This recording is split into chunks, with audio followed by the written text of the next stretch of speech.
Hi, everyone. This week we are here with Vivian Chan. She is a leadership expert, and we were just chatting before we hit record here about some of her backstory. And she was sharing that when she first arrived in New York, she was making $10 an hour.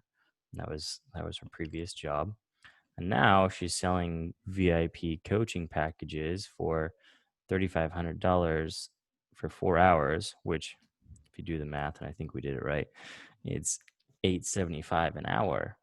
And that's just a huge change, which is amazing.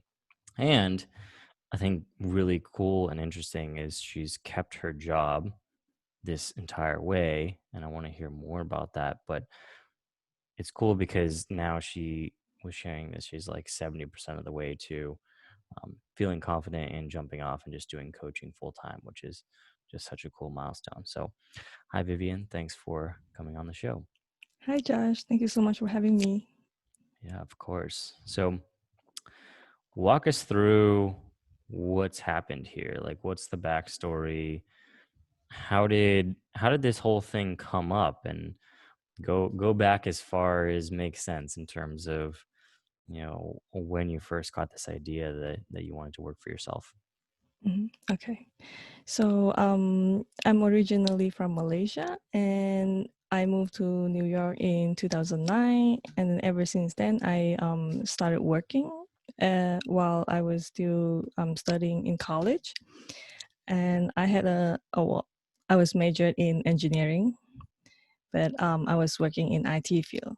So it's not related at all what I was studying, but I started in IT field, and then at the time I was still a student, and then I worked part-time and studying full-time, and I was paid uh, $10, I think. $10 per hour. Yeah, I think at the time the minimum rate is just like $9 something in New York. Now obviously it's more. And then so I was working in IT field for over 7 years. And my I think after working for 4 years, I was still making $10. And then even though my direct supervisor at the time, he was very supportive of my work, and then he wanted to promote me to a full-time position or give me raise, but the department, because of the budget issue, they couldn't do that. So I and funny enough, even though the job is very low pay, I still stayed because I got to do the stuff that I really love doing, and then I get to use my strengths every day. So I kind of um, had this sense of fulfillment. Um, so I just stayed there, and because I really like helping people grow and maximize their potential. And I was managing at the time. I was managing like a team of 30 people, and I was all those times I was just a part-timer, part-timer managing 30 people with low pay. Yeah, but I still stay because I really uh, I had a like sense of accomplishment by working at that job. So, but then during the time I really thought maybe it's possible for me to turn that position into a full-time position. So I also kind of stayed because of that. And so everything went pretty well until one day there was a like bad office experience that happened over there, and then it kind of like kind of broke my heart. So I kind of decided, okay, it's time for me to move on instead of just waiting around and not being appreciated for what I've done and contributed.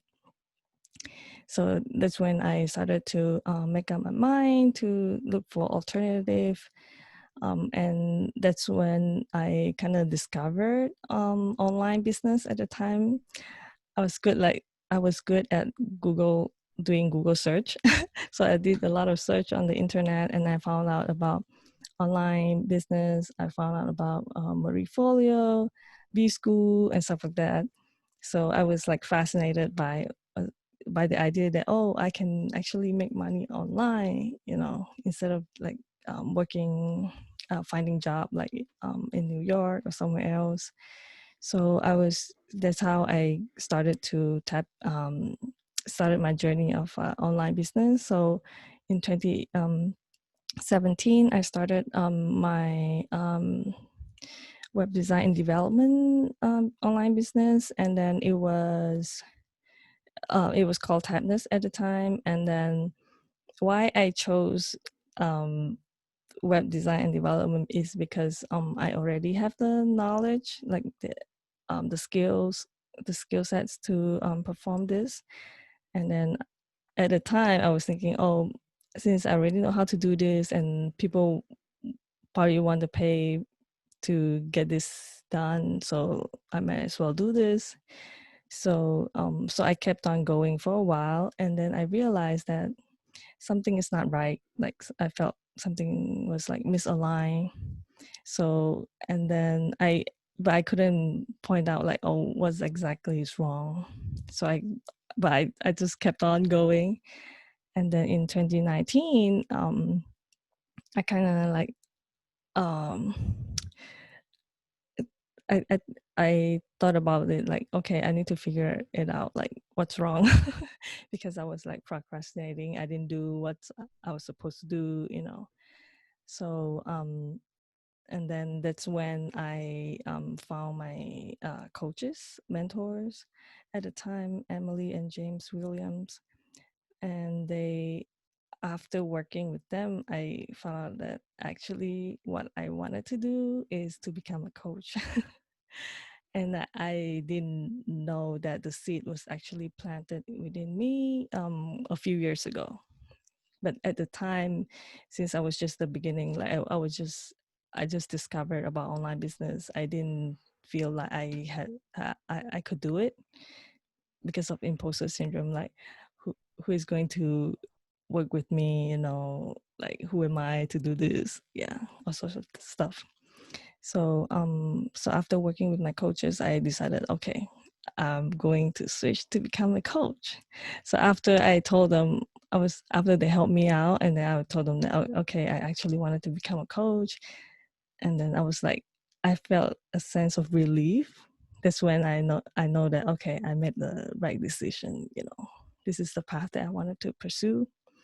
So that's in 2019. I switched to coaching, and um, yeah, so that's how I started my the current, like said, business coaching and leadership coaching business. That's awesome. Something jumped out at me right at the beginning there that I wanted to ask more about. So, were you being paid $10 an hour to manage 30 people? Yes, and there's a story behind it. Yeah, what happened if you're comfortable sharing with us? Sure. Okay. So when I started working, I didn't apply to be the manager. So I was just applied to be the assistant, like at that place. And at the time, I had two, like there were two team leaders. And then after I started working for 2.5 months, both of them decided to quit. And then now my supervisor was left with a place full of like 30 people and the operation to run with no team leaders. So he was asking around, as he asked everybody who have worked there for a while, and asked them, okay, would you be willing to step up, take on the role of managing the place, the team and the operation? He literally asked everybody, and then nobody said yes.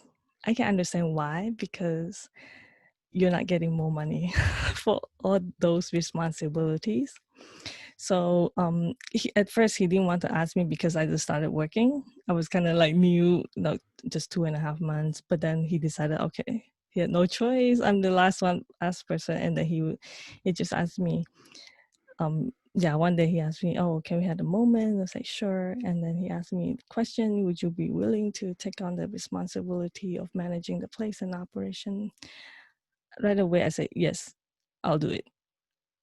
Yeah, and it's not because of there's more money, or I, I didn't really see this like a promotion opportunity.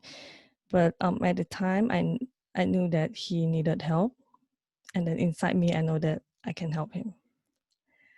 And if I don't help him, he'll be like miserable because he's not there all the time, and then there's no way he can do it all by himself. So I said yes because I wanted to help him, and I at the time I didn't really have any like other thoughts. Like I didn't think, oh, I'm still new, or maybe this is not for me. No, I just said yes right away. And that's how That's I ended awesome. up managing 30 people with just $10. Yeah. Dang. Mm. And then another story that you kind of mentioned, I don't know if you're comfortable sharing, but what was the catalyst? Because it sounded like there was this particular story where you walked away feeling really undervalued or unappreciated. What happened there? Mm. Okay. Maybe I don't say the names. Yeah. Okay. Well, I left that place already. Yeah. Okay. So um so I was telling you that I was waiting for a full-time opportunity over at that place. So um after working for 5 or 6 years, I became like the most senior already at that place, working at my previous job. And then one day the opportunity came, the full-time position. There was a full-time position open up, but instead of the department, the upper management, instead of letting me know about this opportunity, they kept it a secret from me because they had some other plan. And then this plan was to give that position to someone else in exchange of resources. Yeah. So and then they also didn't let my direct supervisor know about it, and then I heard it from someone else. So I was like, I couldn't believe it when I heard it, but then I was like, okay. But I still applied for that like job posting because it's published online, so I can find it. Yeah.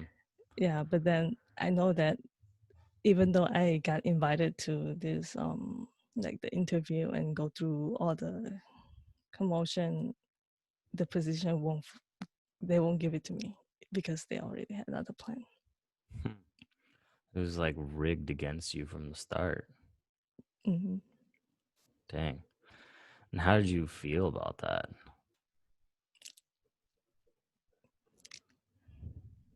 Mm.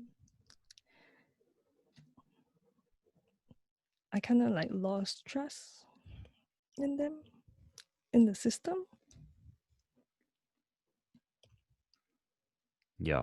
Yeah. Yeah. So it's like all these years I've devoted my time and energy, and then I got nothing in return. Dang. Gosh. Yeah. Um, wow.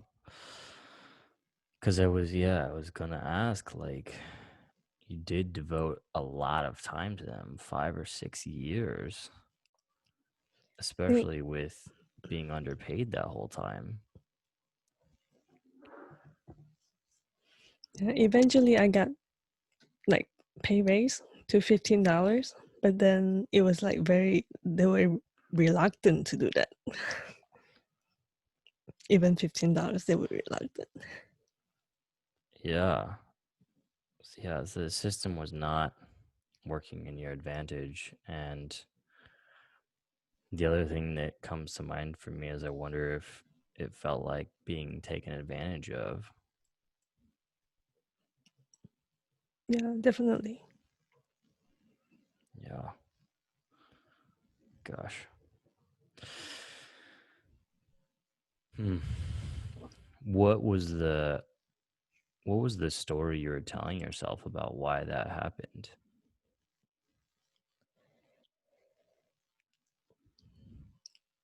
Mhm. So, um,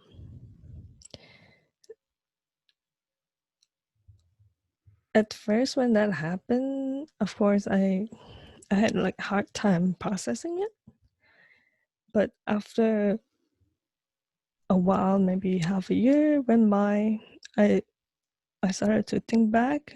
I think the head of the department made the decision because he was looking the department as a whole, and then he was just thinking about the department, like the direction that the department wants to go. And then he didn't really think about, okay, if he went with the plan, who will get hurt in the along the process.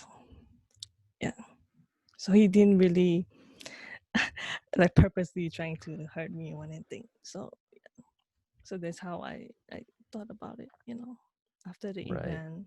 Hmm. Like systems over people. Hmm. Yep. Yep. And then I would imagine that left you just feeling very overlooked because like, okay, well, I've been here for 6 years now. You can't even like consider me when you're making this choice. It's just going to be made purely based off of what's best for your bottom line. Hmm. That is extremely powerful. And if I can take a guess, I'm guessing that's what moved you to then be like, basically, if the system's not going to work for me, I'm going to go make my own system. Hmm. Yep, that's why I wanted to build my own business and then decide what's best, and then make the decisions that I feel best, and not relying on people and other people to to take control. Right. Right. Hmm. Other people who might not have your best interest in mind or could make decisions based off of what works for them instead of thinking about your loyalty and what you've contributed. So it makes a ton of sense.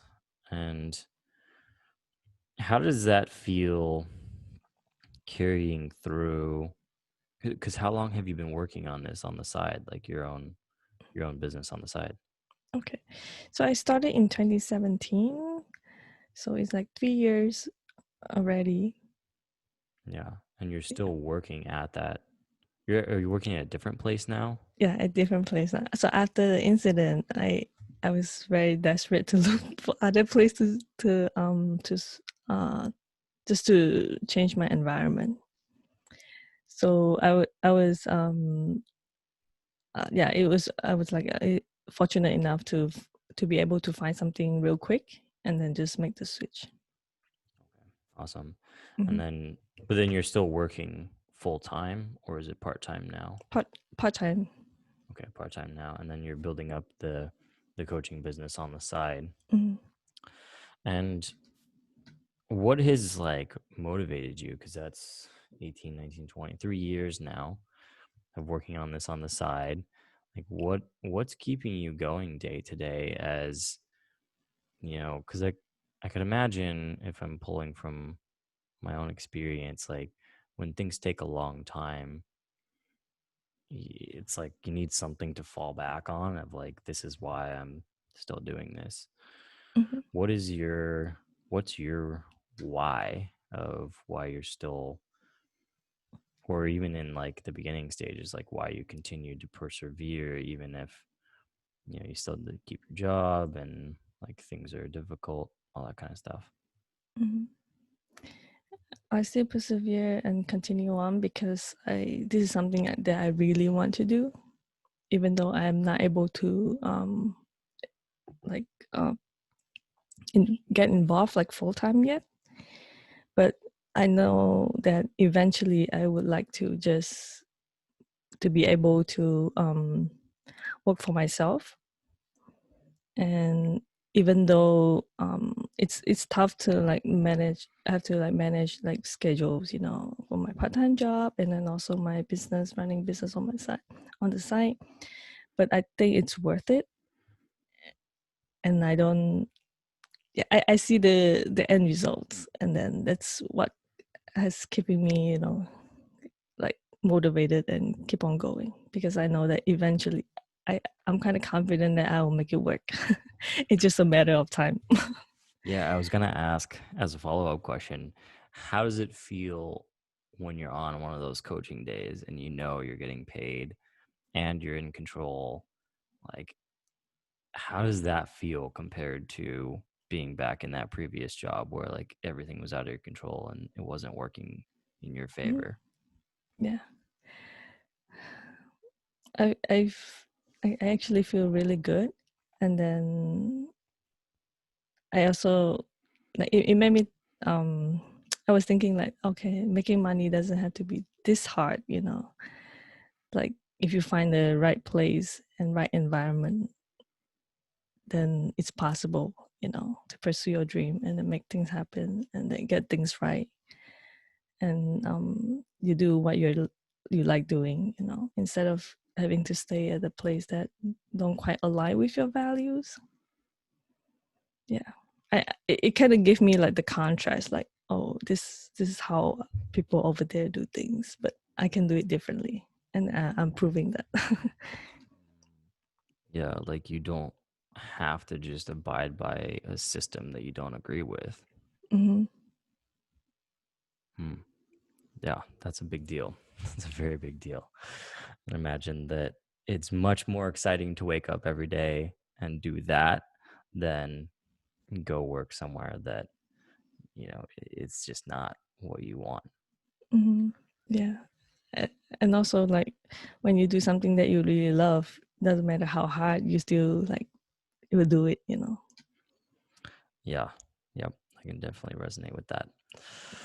Well, we're coming up on our time here, but thank you so much for sharing your story with us. I think it's such a common story, not to downplay it at all, but like it's such a common thing that I hear amongst people that are trying to start their own thing, like being in systems that just don't work for them. And I really appreciate that you shared with all of us like what that was like for you. So I think it's just very, very inspiring to hear that story and that journey. So thank you. Thank you so much. Yeah. Yeah. And if anybody wants to check out like what's going on in your world now, like what projects you're working on, what kind of web presence do you have? Okay. So if you want to check out my what I'm up to, you can follow me on Instagram, and my Instagram handle is theset.co. So THESETTE.co. Awesome. Cool. Well, thank you, Vivian. Really appreciate you coming on. Thank you.